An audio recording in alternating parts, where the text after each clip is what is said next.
दा guys finally 3 नं क'क्राझार विधानसभा समस्तिनि बिसमुरि ओनसोलाव दंफैयो। दा बेयाव मोनसे दिनै इलेक्शननि फोसावदिं मेल लानाय जादों सेउलि महिलारि मेदामनि समस्तियाव।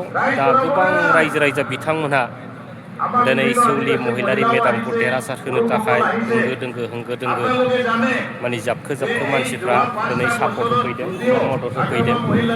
दा बेफोरनि सावगारिखौ नुनानै नायोब्ला माने फैगोन समाव सेउलि महिलारि मेदामा UPPL दोलोनि लरेन इस्लारि बिथांजों जुजिनायाव माने गोब्राब नङा होननानै जों साननो हायो आरो इजियैनो माने सेउलि महिलारि मेदामा देरहासार जागोन होननानै जों माने 100आव 100% बुंनो हायो रायजो राजा नोंथांमोन।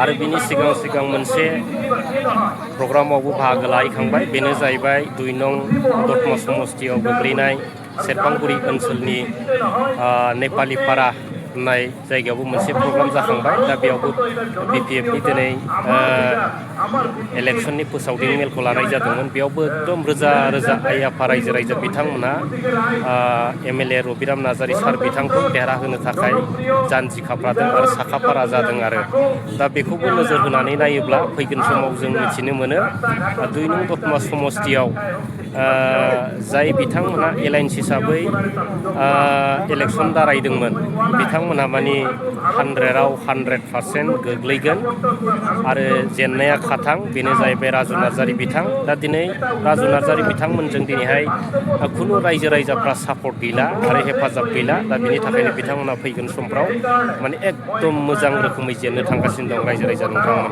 दा दिनै UPPL दोला गोबां गिदिर बाथ्रा बुंबाबो जेबो लाब गैया। फैगोन समाव बिथांमोना एकदम 100आव 100% जेननाया खाथां जाबाय आरो रायजो राजा नोंथांमोन।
एसे बरायनाय हाबाफारि लानो नागिरदों 2 मिनिटनि गेजेराव।